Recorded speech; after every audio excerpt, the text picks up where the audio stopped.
How about this? The fun continues. Everyone's been asking me all show long, are you going to get Paulie Malignaggi on? Is Paulie Malignaggi going to come on the show? Why don't you have Paulie Malignaggi on the lineup? Why aren't you speaking to him? When's he coming on? I've been bombarded ever since everything blew up last week. Everyone asking me, please, please, please, please, please talk to Paulie Malignaggi. I'm very happy to say that he is kind enough to be joining us right now. He is on the phone. We are being joined by the one and only Paulie Malignaggi. The talk of the combat sports world is on the show right now. Paulie, are you there? Yeah, what's up, Ariel? Oh, my God. Good to be on your show again, man. Thank the gods. I'm so happy that you did this. Really, I can't thank you enough. Yeah. I think I would have been kidnapped out of the studio if you didn't show up. No, I intended to try to get on. I just I've had a busy day running around, but I always was trying to hope to make some time for you, man. So I'm glad to be back on. Thank you so much. So, how would you describe the last 5, 6, 7 days for you? Has this just? I mean, what has your life been like ever since everything kind of turned upside down? It's something that I really didn't ask for. I showed up with the best intentions to camp, and at a certain point you start to realize that you're being used as a pawn for where somebody's trying to get ahead at your expense and not through your help. My intention was to try to get Conor ahead through my help. I intended had the best intentions to get him ahead, helping out in camp in the best way I could. But I realized, pretty early, and especially this week, that it was always going to be at my expense. And, it kind of left me no choice. I had to leave because it was like this guy's got all the photographers in the gym. The way he treats people is not going to change. He doesn't let anybody else in the gym to the point where I can't even bring a trainer into camp or anything. So it was like, it's an uphill battle. You're always going to be fighting. So I just decided I got to go because, no matter what happens in sparring, I could throw him a 10 or 12 round beating. I could get to that point, and he's still going to have pictures and photographers taking pictures only for him. So shots will land on his behalf as well. It's a little bit frustrating, and it was a little bit disappointing more than anything because I really came in with the best intentions to have an interesting experience. And it was an interesting experience, just not in the way I had really envisioned it. What was fascinating about this partnership or union or arrangement, if you will, is that, we remember back in December, you talked about, a potential fight against him, and you were somewhat critical, and you were working for Showtime, and you were on the tour, and then all of a sudden word gets out that you're being invited, and he says that you're going to have to pay for your words. And so the whole thing kind of felt a little bit different than your typical sparring partner. And you're on the show here, and you say that you're going to go out there and you're going to see what's going on, and we're getting some feedback about how things are going. Did you realize right away that this was going to be different, that this would be a little contentious? Did you get that feeling right away? And if so, were you a little bit on edge the entire time? Once I got there, I kind of did. But all the time before that, listen, I've called out fighters in the past, or fighters even called me out in the past during my championship reigns. And sometimes the fights happened. Sometimes they didn't happen. If it didn't happen, when we saw each other, we were cool. I just explained that on my podcast, which I just filmed, Brooklyn to the World. I just was explaining the situation where, when you see each other, if you end up not fighting, you're all brothers in the same line of work. It's a combat sports world. It's a tough way to make a living. So you're all brothers, and you all understand the hustle that it is to try to get big fights and whatnot. So if sometimes you guys fighters trash each other, if the fight happens, okay, the animosity develops and it grows and it's a competition, and sometimes competition gets ugly. But if the fight doesn't happen, you see each other and you just pound each other up, and you're just friendly, because you're all brothers in the same competition, the same life, and it's not an easy way to make a living, It's always the way it's been, be it if I called somebody out or be it if they called me out. Whenever I saw them, I'm cool to this day with guys that I've had words with, but I never fought. I'm cool to them with them because we all know it's just business at the end of the day. So in the moment when Conor got his boxing license, I think a lot of the boxing world, raised an eyebrow, was a little skeptical. How much can this guy really bring to the table as far as ability is concerned? What we do know is he can bring a lot of money to the table because he's very popular. So, of course, any boxer was trying to use their name to try to jump in. I thought I fit the bill. So I was going to try to get under his skin as much as I could, because I felt like, okay, this guy's going to come in, but he's not going to fight somebody in his prime. He'll get crushed, absolutely crushed, because, somebody in their prime against a guy who's never fought, it's not going to be a pretty thing. But maybe he'll try to take on a name fighter past his prime, a little bit past it. So I thought I fit the category very well. So I said, let me try to trash him a little bit and see if he gets his attention. He ended up going up against a fighter who's past his prime and had a very big game. He went up against the best one of all, Floyd Mayweather, So obviously I never had a chance. that there's always more money in that fight. But once the fight didn't happen with me, I was like, whatever. I mean, it is what it is. I thought, hey, maybe he'll stay in boxing, and maybe offer me a fight later. But then I retired and whatnot, so it was like I just kind of just forgot about it. You know what I'm saying? Just like I forget about it in the past when I've had words with fighters I never fought. I see them and I say what's up, and we're all cool.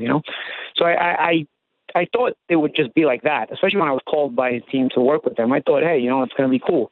When I heard him say what he said in L.A. at the interview and after the L.A. Staples Center press conference, when he said, I'm going to have to pay for what I said, Paulie's going to be brought into camp to pay for what he said, I thought it was just for promotion. I thought it was just for media. Plus, at day's end, every sparring is hard and every sparring is very physical. I've sparred friends who were trying to knock each other out, but that's how you make each other better. You want to raise not only your tactical level, but also you want to raise your mental level. You want to raise that mean streak and have that edge about you. And the only way you do that is if you spar very violently. So I don't know how it works in MMA, but in boxing, when you're training for a fight, you spar very violently and with very, very mean intentions. So a person doesn't have to have anything personal against you to have that kind of sparring. And I've had that kind of sparring throughout my life with people that I'm totally cool with. So when he was saying these things about how it's going to be rough, and or even Tiernan Bradley's interview where he was talking about before I ever came to camp, Conor had mentioned in the camp that when Paulie gets here, it's going to be a fight.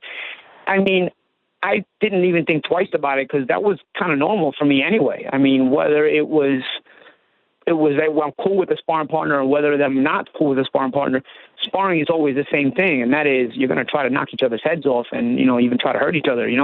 It's just the kind of sparring it's always been in boxing. So it didn't even really affect my thinking pattern. It just once I got to camp and I saw the way things were, my antennas went up a little bit. So how many times did you actually spar him? Twice?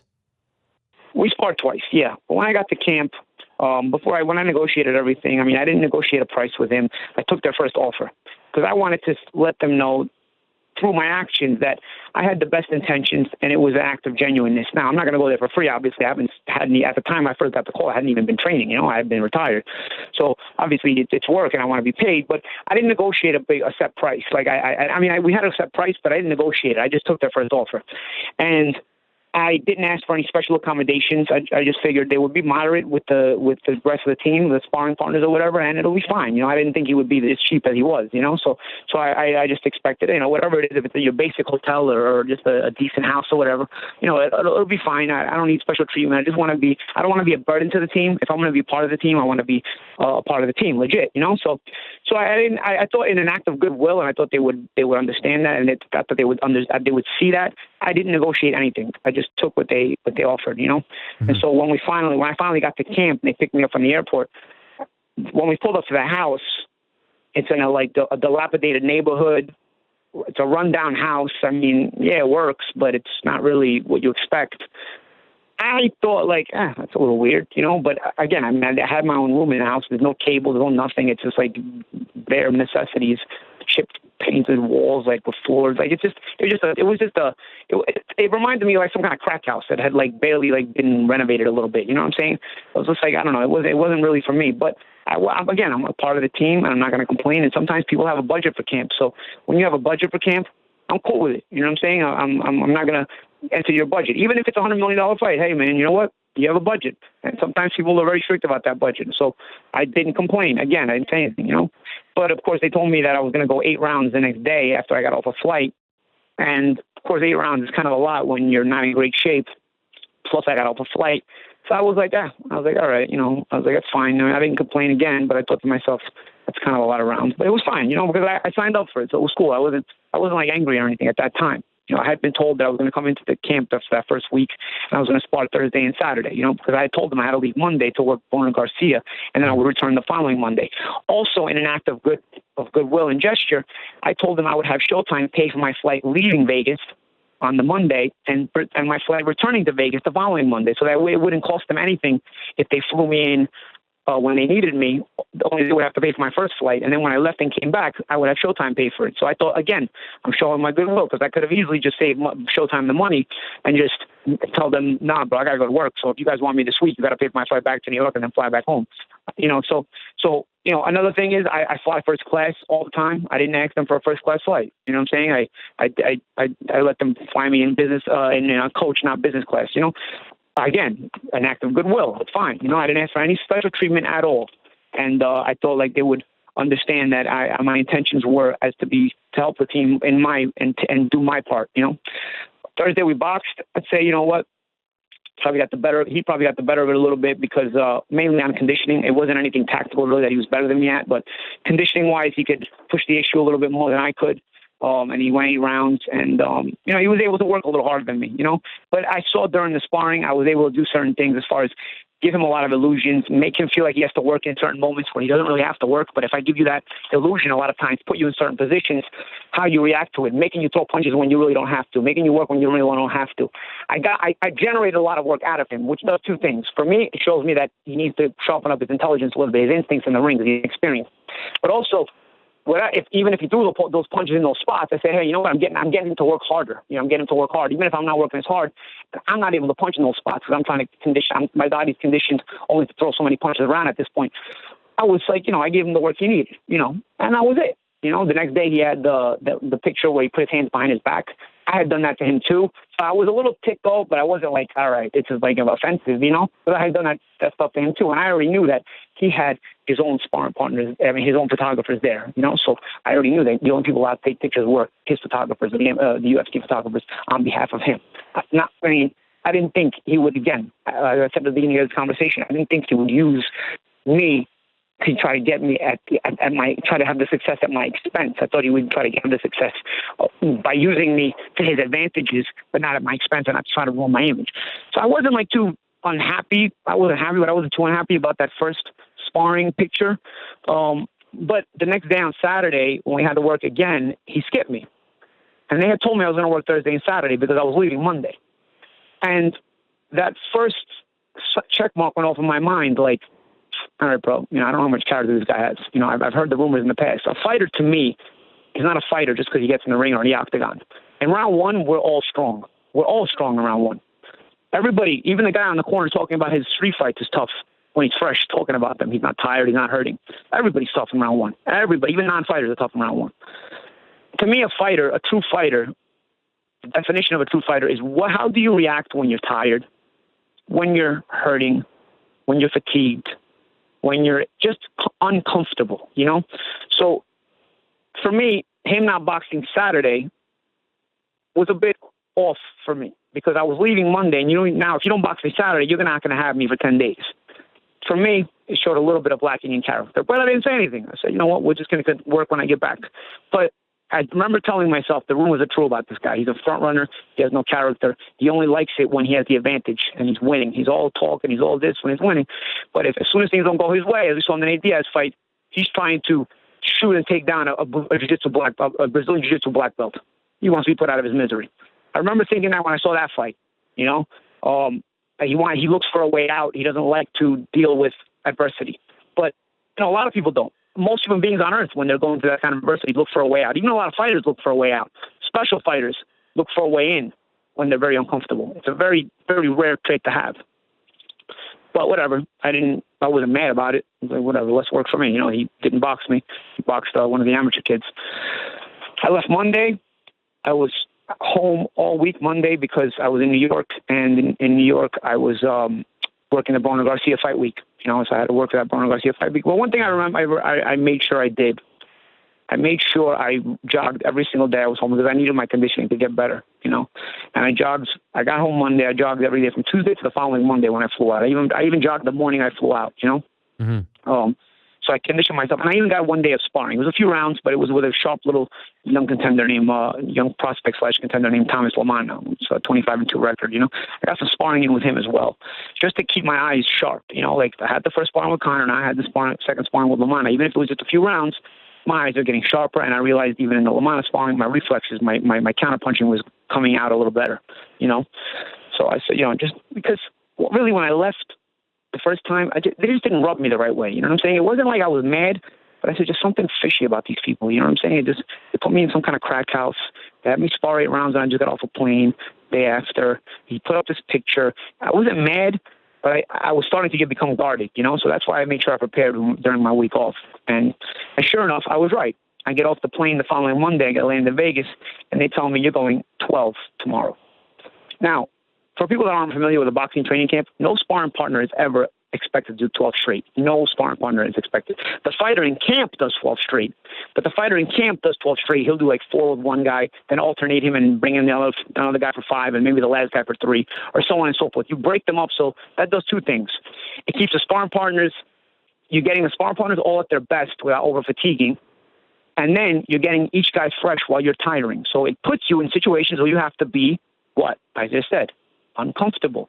You have to start getting comfortable being uncomfortable. Because a lot of times when you get to the third guy, especially if they can all fight, because I always had training games where I used prospects or guys who were on the rise, all of them can fight. So by the time you get to the third guy, you're tiring. You're uncomfortable. And this guy's fresh. He's looking to beat the crap out of you, So that you're developing in camp, it's important to develop your tactical stuff as well as your character, Character is important in fighting.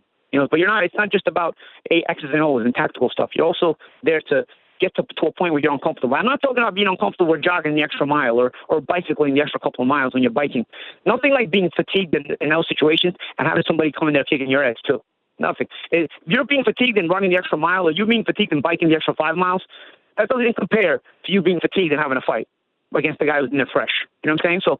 So you build that character in camp as well, because you don't. It's all inside you, but you have to bring it out, especially when you've been living comfortable for a couple of months in between fights. Mm-hmm. So these are things that I think are important. And so him not having sparred the second day stuck out to me, and also when I got back, him now expecting me to go all 12 stuck out to me, except for the one thing. In my mind, I was smiling because I said this time I came ready. This time I made sure during my week off, I kept ready and I kept working my conditioning and my sharpness.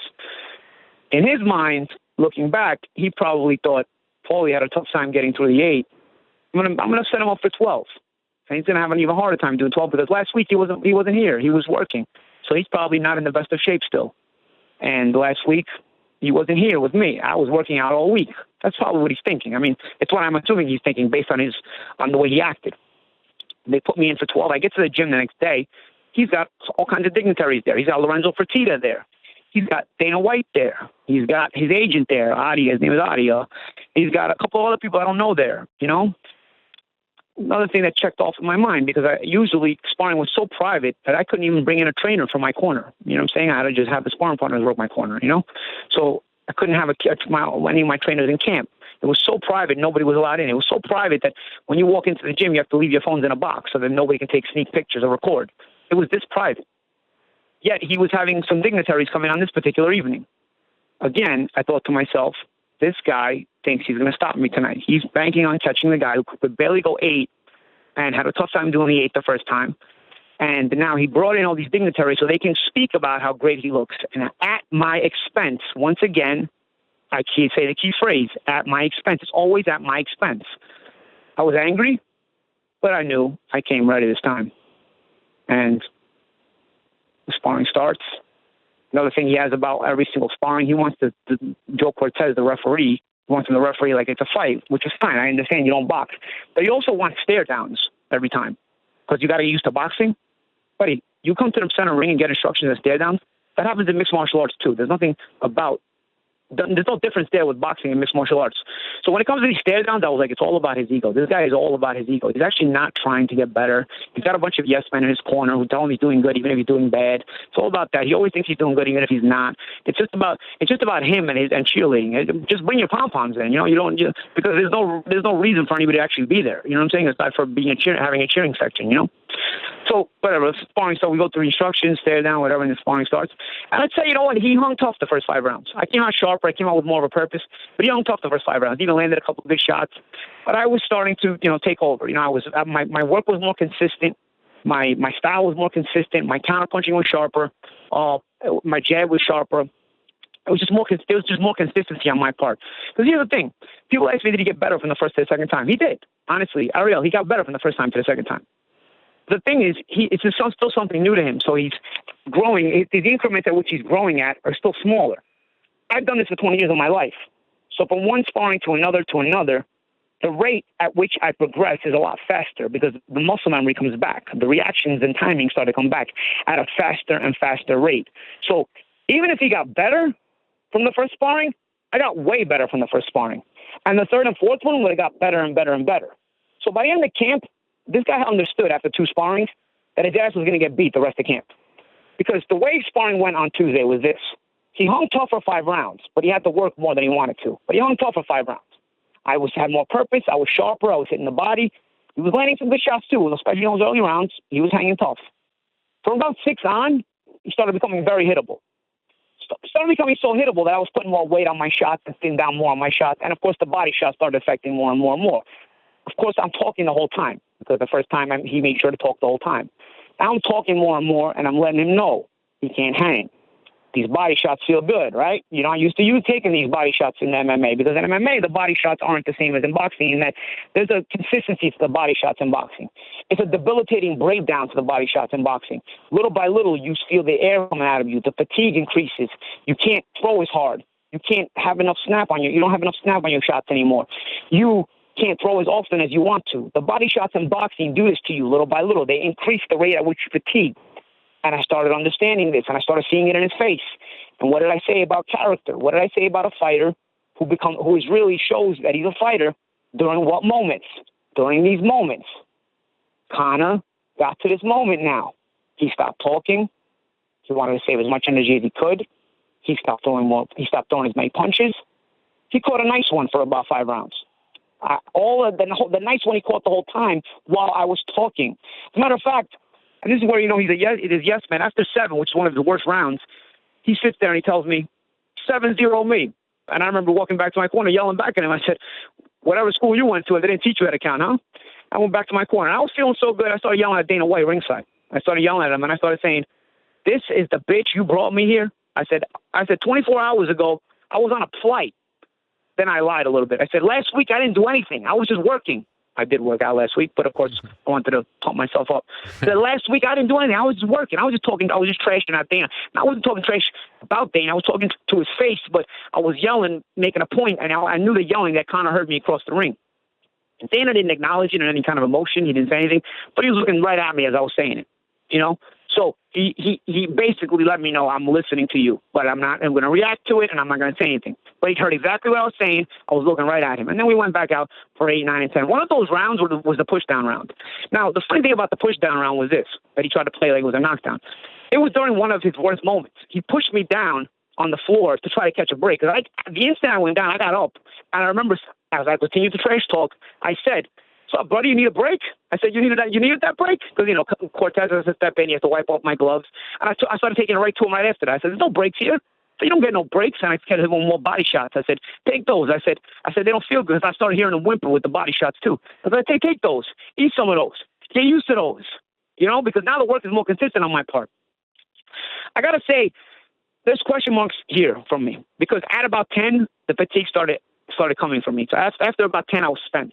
And I said, I got to do 12. They told me I got to do 12. I'm going to hang in there for 11 and 12. I flew cross country the day before. I'm still not in the best condition, but I'm in better condition than the first time. Conor impressed me in that 11 and 12. He came on strong. And he landed some really good shots in 11 and 12. I was starting to fade out in 11 and 12. I remember thinking this is probably the last time I'm going to fade out. So these are his last 2 free rounds he's ever going to have against me. But I remember thinking he did show character. I remember saying, he caught a mean one from me for about 5 rounds in a row. And then, he showed some character in coming back the way he did in the last 2. But the question mark in my mind was this. If I had been as consistent as I had just been, would he still have shown that character in 11 and 12? Or did he show the character in 11 and 12 because he saw the fading and there was less activity from my part? That was what I wanted to find out the next time because there was no more free rounds starting the next time around. There was no more me flying in 24 hours before. Both times I sparred him, keep in mind, I just flew cross-country 24 hours before. Both times I sparred him. Even the first week, I stayed 8 rounds. They didn't use me the rest of the week. They could have used me Saturday and gave me a couple of days to recover from the jet lag, but they didn't. You know what I'm saying? So my thing is this. One of my things is this. Don't you want your sparring partners to be at the best they can be? Don't you want your sparring partners to be at their sharpest so they give you the best work? I mean, Floyd is going to be at his best. Well, why would you want that false sense of security? You're trying to put your sparring partners in a tough situation. Sparring is always at 9 p.m. every sparring day, but they tell you, randomly, he'll change it to 3 p.m. He'll change it to 12 p.m. He'll change it to 5 p.m. So you always got to be, on edge. You can't even go to the mall and buy a pair of sneakers on sparring day because you want to have the ego to tell you to show up at any time, So, like, wouldn't you want to give your sparring partners the opportunity to be, in turn, they can bring out the best in you? Why, Ariel? Because he's a bitch. He doesn't like that. He doesn't want to be put in those positions. He wants to be a front runner. He wants to be the guy who always has the advantage, because when he has the advantage, he's a big man. When he gets tired, he wants out of the fight. So again, example, Nate Diaz fight. He's shooting down. He's trying to shoot at a Brazilian jiu-jitsu black belt. The character always comes into play, Ariel. In combat, character is the most important thing. It's more important than any talent. It's more important than any skill. It's more important than any power. Character is always the bottom line, because it starts as character, and then the other things have to build off that character. With no character, you have nothing to build off of. You have no foundation. So I'm going to go into the... Are you still there, Ariel? Yeah, I feel like I've been talking forever. No, I am still here, my man. I am still here. Okay, all right. Thank you for this. The next day... after that sparring, I talked to him. I thought we had buried the hatchet. After that sparring, we took a picture in the ring. Everybody gave us a hand. You know, you still the 12 hard rounds. Regardless of who got the better of it, there's a respect factor in spending 36 minutes in a ring with a guy and you're trying to beat the shit out of each other, you know? At least for me, there is, you know? So after the sparring, we took a picture together inside the ring. Everybody gave us a hand. You know, we go change and we go to the dressing room.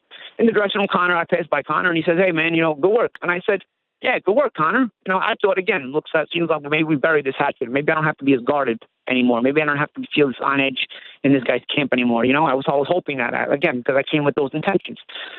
And I still didn't get that comfortable feeling yet. But maybe after these 12 rounds, I thought maybe I'm going to be more comfortable, you know? And he says, "Good work." I say good work back to him. And then I said, "But Conor, just do me a favor, bro. No more of these crazy pictures." Because what happened, Ariel? The week before, when I worked Broner Garcia, the media is there at that fight week. It's a big fight in boxing. All everybody wanted to know was about these pictures. So I tell Conor, it becomes very hard for me to not disclose the NDA I have with you. I mean, I don't want to talk about sparring anyway. If you look at my track record, I've never talked about sparring in 20 years of boxing. You know, you won't find much about my sparring sessions, you know?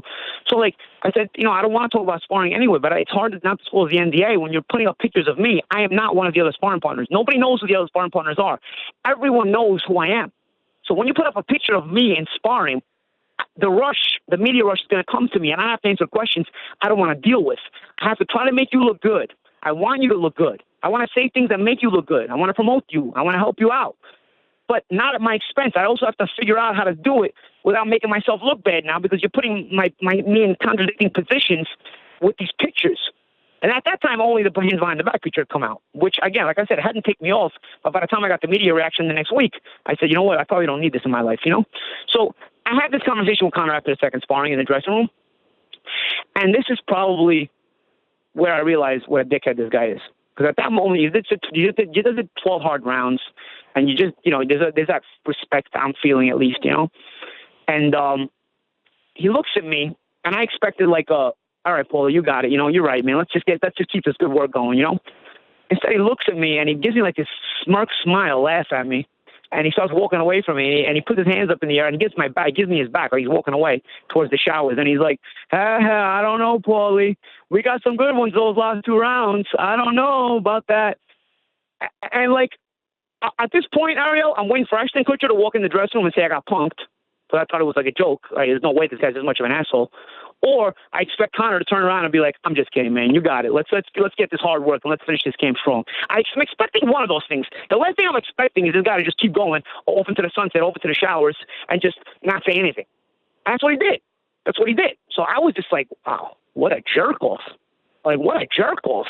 So I go up to my bag and I start taking out my bag because I got to get ready to shower too.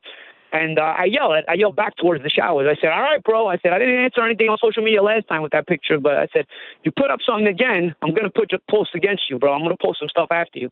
And he didn't answer me. Whatever, that's it. The night ended, we get ready, and we left, you know. The next day, I wake up at a DM on my Twitter. Public. And it's not him writing anything. It's from Conor McGregor, but it's not anything writing. It's just 2 pictures. It's just 2 pictures, and he didn't write anything. He didn't caption them. And it's 2 pictures of me on the canvas. It's the pictures of the pushdown. And he's basically showing me them. And I said, at that point, I went to my timeline, and I said, let me check my timeline. Let me see if these have gone public, you know. And I realized they hadn't gone public. I realized looking at my timeline, they just had the pictures of me and him posing off, squaring off, in that weird like picture that he had put up the next day. But it wasn't like anything damaging. So I thought to myself, how do I take this? Because he didn't write anything. I thought it's like stuff for me to translate. So again, I look to think the best in people, right, Ariel? I look to think the best in people. So I think he's showing me that he has the pictures, but he respects the conversation we had yesterday. He's not going to post them. That's what he's showing me right now. It's cool. So I just kind of wrote him back like, ha. I was like, too bad to count as a knockdown. Yeah, a punch has to get thrown. I said, it was a good push, though. And I said, ha, like, kind of laughing. And then I just put something smart, like something stupid, like, damn, you wake up mad early. It was like 7:30 in the morning. I was like, I'm looking at this message with one eye open, So that was it, and I thought, like, okay, it's cool. That day I didn't see him because it wasn't a sparring day, and I didn't train at the time he did. And that was it. I'm thinking, like, okay, because he didn't answer me, though, I still was like a little bit on edge because like, how do I react to this guy? You know what I'm saying? Like I still was like contradicted on how do I take this guy because he didn't write me back on a DM. He just sent me that picture and that's it. And I was it. Like that was it for that day. I still had this like surprise element inside of me, like feeling a little bit guarded, but whatever. The next day was a sparring day, and we'll see. I'll see him the next day. Thursday is a sparring day, and Thursday. Is one of those days where, again, you have to have a 9 p.m. schedule, but it could be earlier. You have to be on call all day long. That's the way sparring is. The egomaniacs over there want to control you all day long. They want to run it like a boot camp, and that's what you do. And, all my sparrings, personally, Ariel, and my training camps, we had a set schedule every day for the week. You know what I'm saying? And you don't change it because I wanted the best out of my sparring partners. I don't want them coming surprised. I wanted them to give me the best work they could. Mm-hmm. But this is the way he works, and it's fine. Whatever. Not my cup of tea, but I wasn't gonna say anything. 2 p.m. Everybody in my house, the crack house that I call it, gets a group text saying that we have to be at the gym at 2 p.m. We have to be at the gym at 3:30. I got the text at 2 p.m. It was a mass text, group text. So I said, all right, well, I guess this is one of those surprise days where, we're going to be at the gym. And he said, be at the gym at 3:30 for sparring. Doesn't say who's sparring, though. He said, be at the gym ready for sparring, everybody. So everybody gets our stuff ready. By 3, we leave. We get to the gym a couple minutes early. And I start warming up. I wrap my hands up and I start warming up, and I start warming up with a bit more purposeful because I'm a little sore 2 days before I went 12 rounds. So I want to get a good warm-up in and get my blood flowing, because just in case I get picked, I want to get a nice warm-up. And I feel like I'm a little sharper as I'm shadow boxing, even though I'm sore, I definitely feel like I'm getting sharper every day. That's cool. And, you still don't know what's going on. And Conor and his team walk in and they tell us, listen, Conor is not going to box today. And again, the check mark goes off in my mind.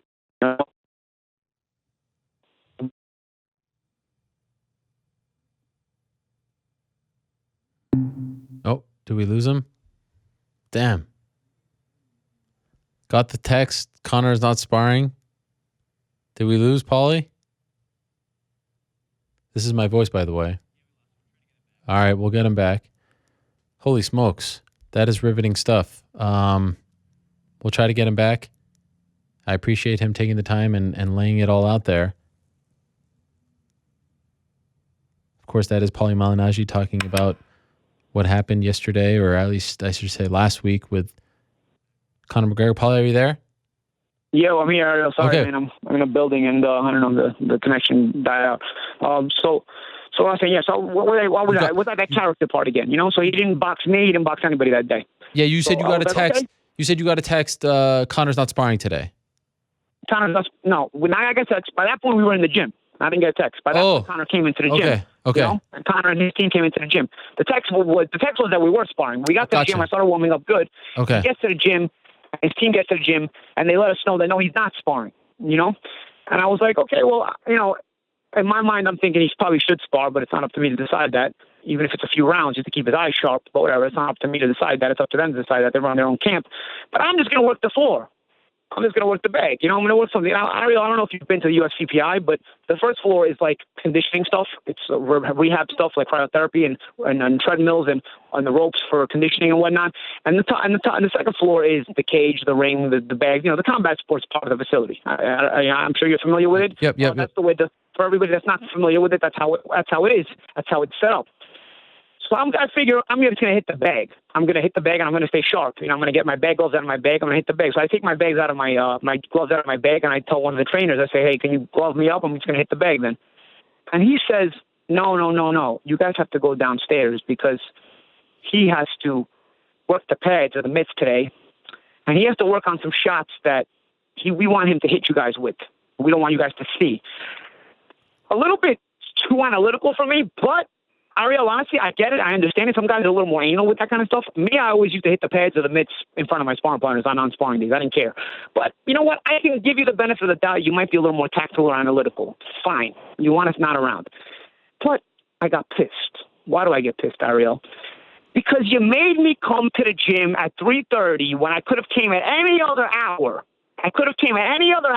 But you made me come to the gym at 3:30 just to tell me I couldn't work out. Man, that pissed me off. Man, was I heated. Because now it's every little thing. Now, even all the other little things that weren't bothering me so much came to the forefront. You know, the crack house, they're taking me off the plane to do 12 rounds in front of his personal audience, me not being able to have a trainer in camp. All of this now was bothering me more. Instantly, all the little things started bothering me more because now it was this added thing. You know, so I was just red hot pissed. I didn't say anything, but I was red hot pissed. And I said, all right, I got my stuff, and I went downstairs. You know, all you have downstairs is basically the treadmills and the conditioning stuff. So I just kept shadowboxing downstairs and then ran a little treadmill.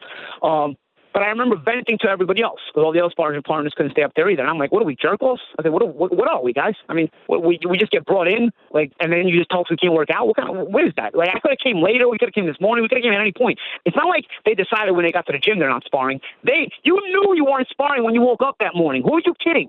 You didn't just get to the gym and decide you're not sparring. You knew when you sent that group text for us to show up to the gym to spar. You knew he wasn't sparring. Who are you kidding? That's not how it works. Who are you kidding? So I was aggravated. And instantly everything else aggravated me. Everything else that happened before aggravated me. So I did my workout. I'm pissed. I finished my workout. I go in the dressing room to shower. I take my stuff out of my bag. My phone is buzzing like crazy. I mean, it's like on fire. It's buzzing like crazy, like it's going to blow up. I check my phone. I'm like, what is going on here? It's like, this is all you hear, you know? So I get it. I check a bunch of text messages, bunch of tweets, like 200 even checked. Like, what's going on over here? And suddenly I realized everything had been released. Everything again. And the reaction was Paulie Malignaggi got knocked down. So I'm like, wow. I was like, you really released this shit? I was like, it's crazy. I said, I'm fighting an uphill battle here. Even if I spar him the rest of camp and I start to beat on him more and more and more, he's always going to have these photographers there doing his will. And in 10, 12 rounds, he's always going to get a couple of shots of him landing shots, and those are going to be the ones he's going to post. He's always going to try to get ahead at my expense and not through me and not with me. You know what I'm saying? I said, this guy's just a piece of shit. I can't deal with this. His team is a piece of shit, bunch of piece of shit cheerleaders. They're not improving him. They're not getting him better. They just tell him he's doing good, even if he's not. I was like, I don't need to be around these people. It's not like they brought me in for anything tactical like a lot of people thought they would. You know what I'm saying? They're doing tactical stuff, and all the tactical stuff is cheerleading. You know what I'm saying?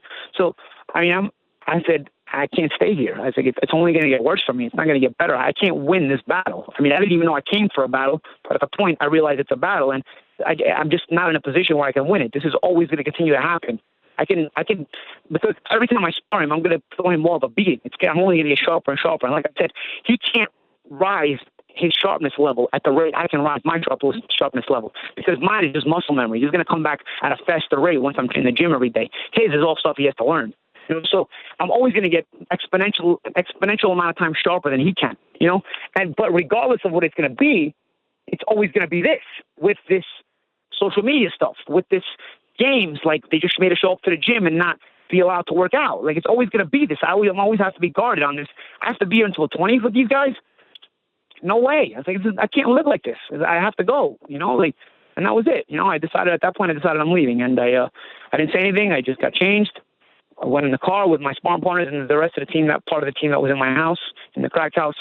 And on the way home, I kind of vented. I vented to everybody. I said, you know, this guy, you know, they made us show up today like we're a bunch of jerk-offs, you know, show up to the gym. Tell us we can't work out. I said, he takes me off a plane to do 12 rounds Monday. I was like, I get there and there's an audience. He's trying to set me up to fail. He's trying to set me up to look bad at the expense of him, for himself to look good at the expense of me looking bad. He's trying to stomp me. You know what I'm saying? All of this because of trash talk before any fights were ever signed. Like, these are things that I've had with other fighters, and we've always been cool. You know what I'm saying? Like, really? It's about ego. It's about that I'm not an ass kisser, and he wants ass kissers around him, and only ass kissers around him. I said, this is not a battle I can win. I said, guys, he's got you guys in a crack house in some dilapidated neighborhood. And I'd say, you know what? Budget is budget. Maybe sometimes you have a budget. But you guys, maybe you never experienced this, but I have. I've never been a part of a $100 million camp, but I've been part of multiple fights where there was $1 million camps. You know what I'm saying? Multi-million-dollar fights. You know what I'm saying? These are all, I've been a part of them all. So I know what it's like to run an expensive camp and a real high-level camp. I know what it's like to have sparring partners, house them, get them food, all this stuff, make sure they're comfortable. I know what it's like. This guy could care less, and he's fighting for a ton of money. And it's still, I would respect his budgeting issues, except that he rented himself a lime green Lamborghini. You rent yourself a Lamborghini and put your team in a crack house? Part of your team? Because the other, his main trainer stayed in a nice house. Really? It shows what he thinks of you guys. It's all about status with him. He's a scumbag. I said, it's all about who kisses his ass better. He looks at you as status, and you guys in his mind have no status. So he can throw you in, just throw you in the dumps. He doesn't even care. Doesn't care what's going on. Me, I didn't ask for any special treatment. I came here on no special treatment, asked for no special money, asked for no special accommodations. But for me, it was about he had it out for me. But for you guys, he doesn't care. He doesn't care for anybody. Granted, nobody gave me a reaction. Listen, they're in camp. They're in his camp. Maybe they take his side. It's whatever. They don't want to give me a reaction. But I'm just venting at this point. I'm just venting because I was angry. You know what I'm saying? I said, it's not the way you treat people. It's not the way you treat people. I said, you guys have to deal with it, but not me, man. This ain't for me. You know what I mean? I'm not in a position where I have to deal with this. I came here out of the goodness of my heart. I wasn't going to come here for free because I wasn't even in shape when I got the call. It still worked. Came here out of the goodness of my heart, though, as far as my intentions were, and this is what I got. I said, maybe you guys got to live with this, but I'm not staying here, man. And that was it, And, I had to leave, man. I had to pack my stuff up, and, I called some friends I had in Vegas to pick me up, and that was it. That's kind of how it ended, And, it was disappointing. But, of course, I was angry as well, Tried to, people are going to have their speculation about what happened, how it happened, all this stuff. But for me, I have my own life, Ariel. You know what I'm saying? Like, I don't need this. I don't need to be a part of this. I didn't ask for this, I went into it with the best intentions. And, I knew it would be competing, and I knew it would be, like, high level. But I was also excited about that. I was excited to make new friends. I was excited to be a part of something. I always get excited about new adventures. It's just the kind of person I am, And, it was definitely an experience. It just wasn't the experience I thought. And so after that was Thursday. Are you back? You flew back home on Friday? Yeah, I stayed in the MGM Grand I got myself a room in the MGM Grand on Thursday night. And then Friday morning, I booked myself a flight for Friday morning. And I flew back to New York on Friday. Anyone from his team reach out to you, try to clear the air, try to figure out how to salvage this? Nothing? No, nothing. Only Andre Berto called me. Andre Berto is friends with him. Yeah. Andre Berto was going to come in to spar one day on Saturday. He was going to be in town. And Andre Berto was, for MMA fans that don't watch boxing, he's a two-time boxing champion. He was on the show earlier today. Oh, okay, yeah. Well, he gave me a call, and he said that, I guess he texted me to call him back, and I didn't answer him that day. I didn't answer him on Thursday when I left, because I figured, like, this guy's Conor's friend. He's going to try to make excuses for him, because I don't want to hear anybody at this point, because once I broke it on social media, it broke all over ESPN, it broke all over Fox Sports, everything. So I didn't want to deal with Andre. I didn't want to deal with anybody. I thought Andre was going to call me to, like, tell me to chill out and, like, and I didn't want to deal with it because nobody went through what I went through. Nobody could understand what I was going through. Like, it's hard to explain it, So I was mad. I didn't call Andre back. But on Saturday, I got a text from some people I knew that told me Berto never went to Vegas Saturday. Berto was going to spar Conor just Saturday, Mm-hmm. Told me Berto never went to Vegas Saturday. So I returned his text on the next day. I said, yo, it took me a few days to get back to you. What's up? And we spoke on the phone. And basically, he had wanted to know what was up.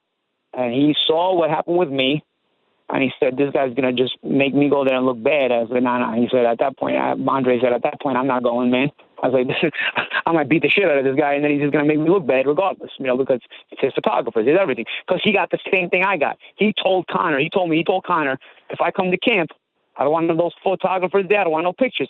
And Conor gave him the same wise-ass answer he gave me about the pictures. He kind of gave him I don't know, these are my photographers. Like, gave him the same bullshit, So Andre knew better at this point, So he's like, yeah. So Andre, like, he told me, like, at that point, I wasn't going. So he's cutting off his nose despite his face at this point, He had two good people that were going to help him, high-level fighters.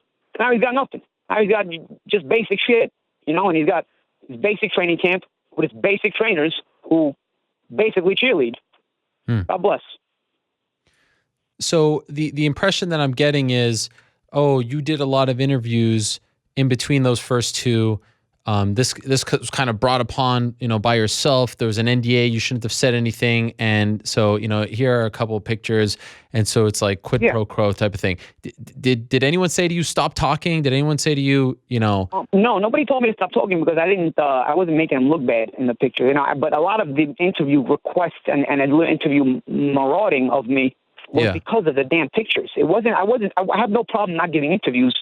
Right. If you don't bring this onto me. The social media pictures brought this onto me, and that's what I tried to explain to Conor. I am not the other sparring partners. I am a public figure in this business.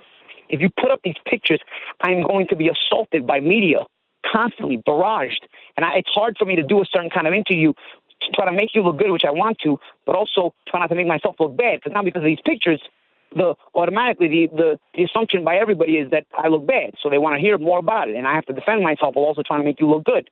So don't put me in these positions, and I don't have to even do this. Because I get no pleasure in doing this. I don't want to do this. I just want to be in camp, enjoy the experience, chill out, and that's it. I'll have stories for the rest of my life about how cool this was. Like I said, I'm always up for new adventures. I wasn't up for this though. So okay, so at this point, you go and that's it. Like, do you think the NDA? Like, are you going to talk more? I mean, you've said a lot here, but you haven't talked about. No. I just talked about my experience. The tactical analysis, I'm going to leave out because the tactical analysis is for fight night. Maybe Conor has no ethics, but I do. And honestly, I want to at least save the integrity of the fight. This is still an interesting event. It's still an interesting fight for a lot of reasons. The tactical analysis, though, I have a lot of things about Conor's analysis, Conor's tactics, and all this sort of stuff. And I'm going to save them for fight night because I'm going to break them down. Because these are things that I wanted to discuss with his team and I wanted to help out.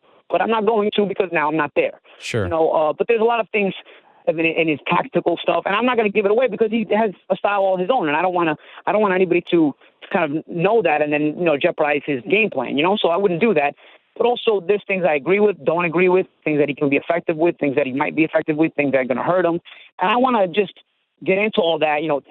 Parts of his arsenal where he's lacking, parts of his arsenal where he's good.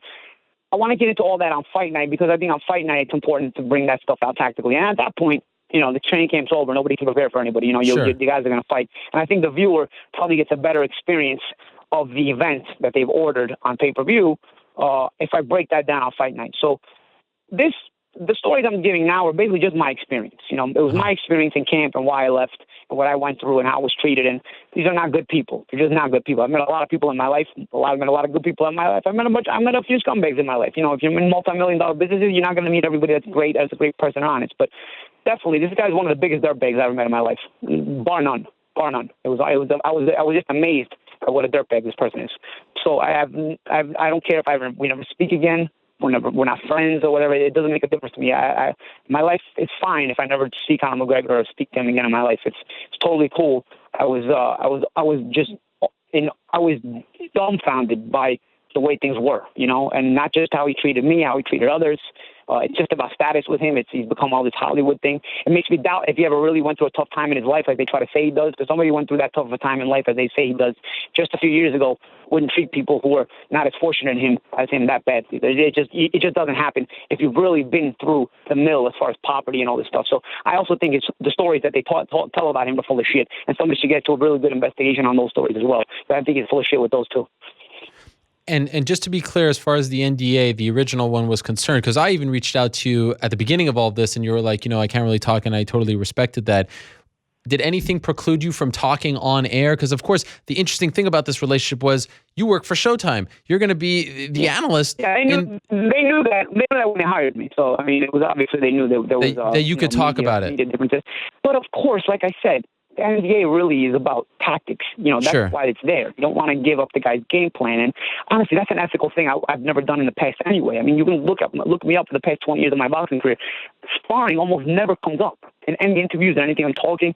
This is the only time it's ever come up. So naturally I'm like this to begin with. I didn't even need the NDA to not bring it up. You know what I'm saying? Like it's just the way I am. It's just there's a code there. So. Yeah, I'm not going to bring it up, but of course, fight night, when it's all over, it's going to be cool. I think it's going to be cool to break down the tactics. I'm the kind of commentator and analyst that discusses X's and O's more so than opinions anyway. I think anybody can give an opinion, but not everybody can break down X's and O's. And I think that's where I'm going to get a little bit more in depth about the style on fight night, because at that point the fight's over. I mean, the fight's not over, but the fight's going to happen that night. So really, none of the opposition can benefit from that. My theory was that this is great for the fight. This is great for Showtime. It's building buzz. I'm sorry, I don't think anyone wanted this to go down like this, but last week everyone was talking about this story, and all day today we've been talking about it. Anyone from Showtime, your bosses there, say, pull back. We don't want you to get so involved. No. Is your job in jeopardy for the fight because of any of this? Yeah. I mean, listen, like I said, I've never been the kind of analyst that is opinionated. I'm the kind of analyst that gives you X's and O's. Like I said, I think anybody can give opinions, but not everybody can break down tactics and X's and O's like me. I really take pride. I really take pride in that. Yep. So fight night, that's what I do. If you watch any of my work, that's what I do. I don't sway towards one guy or the other, more so than I'm just breaking down X's and O's and what's happening, or what should happen, or what changes if this happens, or what's changing because of this, or what's the reaction you can get because of this. Let's expect to see this, and this, and if you see this, and this, then this, and that will happen because of this, and this. Or if we don't see this, and this, then that, and this will happen instead. And look for these things, and then some of the things may happen and break down, and you can kind of follow along. I break down X's and O's, and that's the kind of commentator I am. And of course, none of this ever affects that. And so at this point, what I'm hearing from a lot of people, and I even kind of joked about this earlier, is that, look, Paulie versus Conor at this point sells over 1 million in a heartbeat. You sell out MSG in 3 seconds. Is there any part of you that is hoping to now fight him because of all of this? Are you hoping to get that fight now? Honestly, I retired in March. I don't know. I mean, I didn't intend for any of this to happen. I don't know, man. I mean, obviously, the one thing the training camp told me was, even out of shape, I can start kicking his ass. So, me through a full training camp, even now, I don't think I have a problem with him. But, I don't. The intention wasn't there to start talks about a fight. The intention was there for me to just go be a part of something cool. And I enjoy my retirement. I am happy with my retirement. I like the job I do on TV. And I'm going to continue. I hope to continue to enjoy it for a lot of years. I like to be able to eat. I like to not have to make weight. Yeah. I like to not have to go through another training camp. But of course, I don't know. Some of that talk I've heard as well. People now say this fight would be so big. It was what I wanted 6-7 months ago. I mean, that's why I talked the way I was talking back then. I mean, I stopped doing that. Once I retired, I stopped pursuing fights in general. I stopped even putting myself in situations where I would get fights. And I didn't think that putting myself in this situation would put me in the discussion for any kind of fights. It wasn't the intention, but it is what it is. In hindsight, do you regret saying yes? Do you regret going? Do you wish this never happened? Yeah, I do. I regret everything. I regret all this. I don't have to be famous in my life. In my 20s, I definitely wanted to be famous. I think everybody goes through that phase, But, I come from a time in my life where I was barely paying bills when I was a kid. I came to this country as an immigrant, with an immigrant family. I was born here. We moved back to Italy and then came back. So I know what it's like to struggle a little bit. And the fact that I can pay my bills and not have to worry about that is more than enough for me. I live a comfortable life, and that at one point in my life was in doubt. So the fact that I can live a comfortable life, I'm happy for what I have. I don't need to be famous. I didn't need this just to gain some social media followers or just to try to gain some fame off it. I didn't need this. I can live without that. I'm totally fine. My everyday life. I have a good job on TV. I don't have to a boss that is overexerting with a 9-to-5 kind of job. I live a pretty carefree life, and I like that. I didn't need this. I didn't need this to make me happy. This is actually something that brought stress on my life, and I could care less about it. I wanted to just be a part of a new experience, so I could, have a new experience in my book of memories in my mind, because I have a lot of memories in my mind, and this was just going to be another part of it. It's certainly in my book of memories, but it's not the experience that I initially intended for it to be. Are you hopeful to bury the hat? Like, do you want to talk to him? Do you want to try to clear the air here at this point? I don't care. You don't care? Okay. I don't care, dude. I could care less. I don't care. If I never talk to him again, honestly, it's no issue for me. I really don't. Okay. And how will you proceed now between now and August 26th? Because I'm sure, you've said a lot. We've been talking for almost an hour now. Are you going to keep talking to people? Are you trying to let this die? What do you want to happen? Yeah, I took a few days from the media. I didn't want to talk to anybody. Now I'm going to get my side of the story out to a few people, and that's it. Yeah. And you have your own podcast, right? I have my own podcast from Welcome to the World. It's on Play.it, and iTunes. People can find it on iTunes, and I have my own podcast. We're going to release that tomorrow, And that's it. It's basically just put my story out there to a few networks and whatnot. And that's it, because I think there was a lot of assumptions after I left camp. My social media was buzzing like crazy. I didn't really put out my story like that, So I wanted to just defend my own honor and my own image and whatnot and all this, because there was a certain way it went down. And I know Conor has a lot of fans, Conor has a lot of groupies who just want to believe anything that happens, or want to make up their own reality of things. And hey, you know what? You can't stop them from thinking what they want to think, but at least my side gets heard too. And then if you want to believe it, they believe it. If they don't want to believe it, they don't believe it. It's fine with me. But I at least just feel better about just being able to put out my side, because it was an experience all unto its own, and it was more to do than just the boxing. He's just the kind of person he is, how he treats people and all, and just the entire aura of the entire camp was just very shitty and very, very, very shitty people. Yeah, I can't imagine what it's been like on social media. You've been responding to some, but like looking at your mentions and stuff, it's probably a little suffocating, right? yeah, it's a bit extreme. Yeah. Do you feel like you've gotten your story out there? Is there anything else that you want to say about it? Do you feel like you've said your piece? The only thing I'll add is that Joe Cortez was the referee. Yes. Notice Joe Cortez, after our first sparring, was able to give an interview, and he said that, it was very rough, and he would do a lot of trash talk, and he had to kind of get in between us and let us know that, he had to keep it clean. I'm sure you've seen that interview at this point. It was after our first sparring. That went public. This time, I've been approached by several different reporters and media, and they've told me that Joe Cortez is not at liberty to speak to them. How was Joe Cortez allowed to speak after the first sparring, but not after the second sparring? They gagged him, okay, because they know the main question people want to know is, was that a knockdown or not? And he's the guy that's going to answer no. You know what I'm saying? So in order to prevent that, in order to keep this stupid image going that he knocked me down, they've gagged him. And so because of that, all of a sudden Joe Cortez went from giving an interview after our first sparring to all of a sudden he's not allowed to give an interview. That's kind of a big clue as to what really happened. Sure. It's kind of weird, because I don't think Joe would ever sit there and outright tell you Conor got his ass kicked, because he's not going to say that kind of thing, but he's going to at least tell you if it was a down or not, and that's kind of what people want to know. And the fact that he's not even allowed to say that, I think is pretty interesting on their part. They're very sneaky people. I should have known this when the Chris Van Heerden situation happened. They're just very sneaky, like snake-like people, like real dirty people. And you go through life and you meet some people like this, but they're not common. Like very, very. You got to be shitty to your core to be this kind of person, and that's what these people have been. And by the way, I reached out to Joe Cortez. I got his phone number. Oh, you did? Yes, and I asked him if he would come on to talk about the experience, and he said he wasn't at liberty to do that. Maybe after the fight, but because of the NDA, he couldn't speak. And others have told me that as well. And it wasn't about the NDA, Ariel, because he gave an interview 2 weeks ago after our first sparring, and that interview was public. They shut him up after our second interview because of this whole knockdown situation. You know what I'm saying? This whole thing that is like this they want to just keep it up in the air and have a lot of idiots believe it and fall into it, and that's what they've done. So Cortez is the guy who can easily just shut that off right away if you ask him, but of course that's the way it's been. Last thing for you, Paulie, any part of your frustration over the fact that maybe you wanted to be more involved, you wanted to be in his corner, I've seen people say this as well, that you wanted more and you were disappointed. Is that at play at all here? No, I went there. And I actually, people were asking me, that's such a smart thing for Conor to do. He's intelligent, to have your brain in the ring, in the gym. And I said, you got a smart team around him. If you look at my answers to the question before I went to camp, before I ever stepped foot in camp, was Conor's got a great team around him. They've got him this far, and if they want my help, so they can have my help. But he's got a great team around him, and I'm going there to spar. That's the same answer I always gave. Conor's got a great bunch of cheerleaders around him. I don't know if they're great. They got him to this far at this point because he's a great mixed martial arts fighter.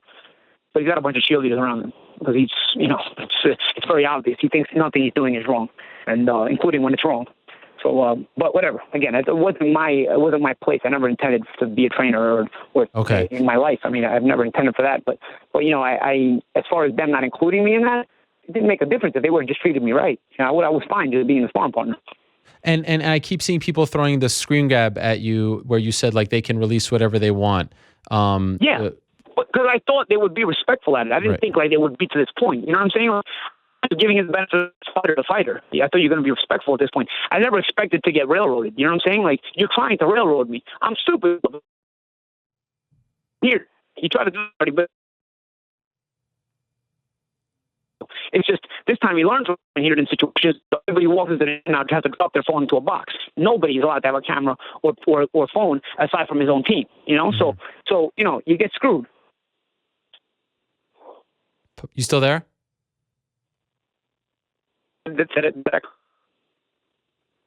Hurry up. Yeah. Okay. Sorry, we lost you there when you said you get screwed. Yeah. No. What I'm saying is he gets screwed because I said he can use his own. He can have his own photographers and stuff. That's fine. I was okay with that. I still thought he would keep it on a respectable level, fighter to fighter. You know what I'm saying? I never expected this. But again, he's the kind of guy who will try to get ahead at your expense, not through you, but on top of you. You know what I'm saying?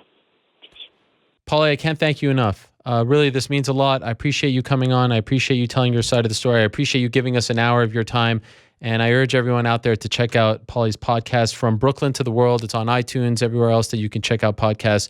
And I've listened to it before and I enjoy it very much. And I'm looking forward to your call now, more so than ever on August 26th. Again, I think Showtime has to be thrilled because this is great for their broadcast. The insight that you are going to provide on August 26th, because you're one of the few people in the world that's actually boxed Conor McGregor, is invaluable at this point. So this is fascinating stuff. Appreciate the time, Paulie. We'll talk to you soon. And again, all the best. And I hope that this storm kind of goes away and that you can focus on the job as far as TV is concerned on August 26th. I hope so too, man. Thanks for having me on, Ariel. It was a pleasure. Take it easy. Thank you. There he is, Paulie Malignaggi.